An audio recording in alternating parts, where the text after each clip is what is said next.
आज union budget आ गया है और उस पर बात करने के लिए हमारे साथ केंद्रीय मंत्री अश्विनी वैष्णव जी हैं। अश्विनी जी, तीन महत्वपूर्ण आपके पास मंत्रालय हैं। पहले तो बजट पर आपकी क्या प्रतिक्रिया, कैसा लगा बजट? मैं प्रधानमंत्री श्री नरेंद्र मोदी जी को बहुत बहुत धन्यवाद देना चाहूँगा कि ऐसी जब सारी दुनिया जब विकट परिस्थितियों से गुजर रही है, ऐसे में हिंदुस्तान एक ब्राइट स्पॉट की तरह उभरा है। और आज के इस बजट के बाद में हिंदुस्तान वर्ल्ड का ग्रोथ इंजन बनने वाला है। दूसरी बात, समाज के हर वर्ग को, हर क्षेत्र को समावेशी भाव से इस बजट में रखा गया है। सर, रेल मंत्रालय की अगर बात की जाए, एक ऐसा सेक्टर है जो सबसे ज्यादा जॉब गिविंग भी है। ऐसे में जो एलोकेशन हुआ है, मंत्रालय की क्या प्लानिंग है? युवा क्या उम्मीद रखे रेल मंत्रालय से? Excuse me. रेलवे में बहुत ग्रोथ हो रही है। आप देखिए, 10 साल पहले कुल मिला के 4 किलोमीटर पर डे के हिसाब से नई पटरियां बिछती थी।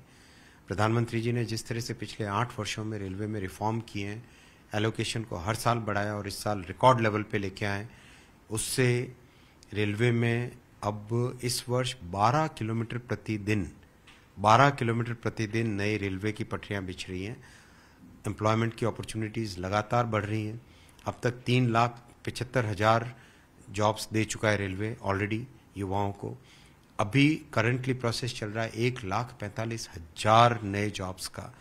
और देखिए, राजस्थान जैसे स्टेट में जहां हर दूसरे तीसरे महीने पेपर लीक होने की बातें होती हैं, रेलवे ने 1 करोड़ से ज़्यादा एप्लीकेशंस थी, लेकिन प्राइम मिनिस्टर साहब का, प्रधानमंत्री जी का देखिए किस तरह का ट्रांसपेरेंसी का काम है।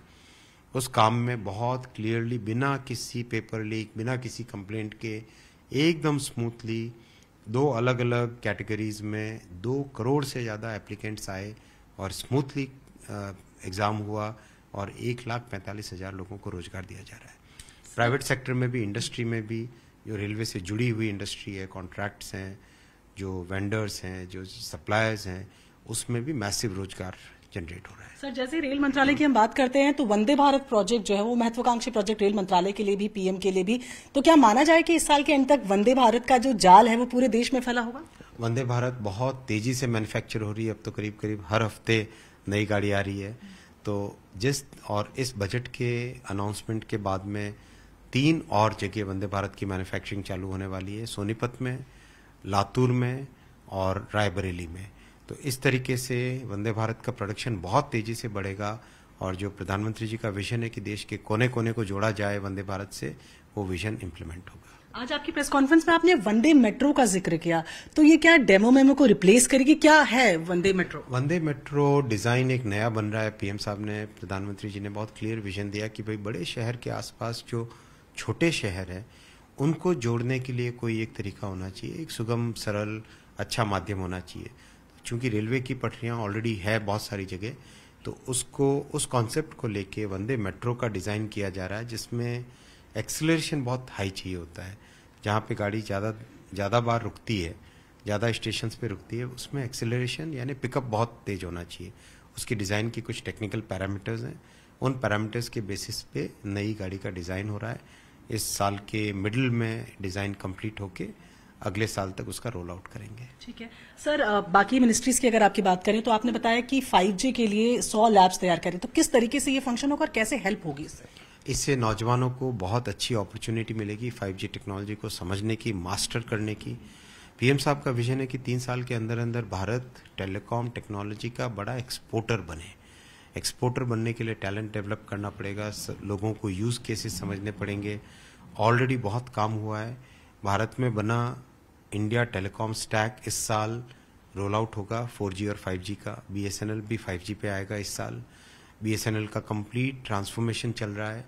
मैसिव काम हो रहा है टेलीकॉम सेक्टर में। 2 लाख करोड़ के आसपास का टोटल इन्वेस्टमेंट हो रहा है। एम्प्लॉयमेंट करीब, अब तक जितनी मुझे जानकारी, करीब 40-45% बढ़ गया है एम्प्लॉयमेंट इसमें।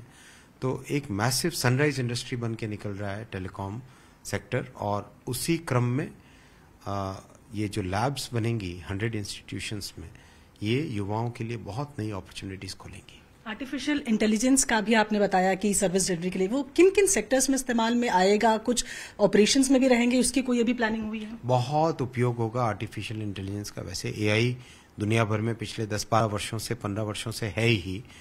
अब उसका एक डेवलपमेंट का एक नया फेज आया जो कि टर्निंग पॉइंट कहा जा रहा है।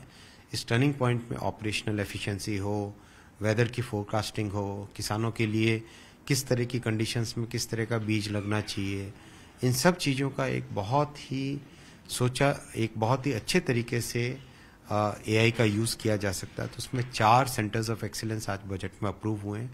आप जानते हैं कि हिंदुस्तान एआई के टैलेंट के मामले में नंबर 1 है दुनिया में, और जो ग्लोबल एआई का ऑर्गेनाइजेशन है उसकी लीड भी इंडिया के पास है अभी।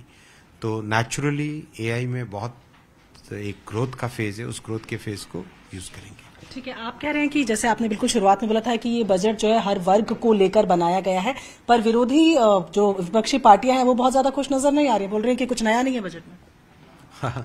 वो अपने पुराने समय को देखे, जब वो लोग जिस तरह से काम करते थे और आज जो काम करते हैं, एक बहुत लंबा चौड़ा डिफरेंस आया है। कैपिटल इन्वेस्टमेंट कितना होता था, मेरे ख्याल से 1-1.5-2 लाख के आसपास, करोड़ के आसपास होता था, आज 10 लाख करोड़ है।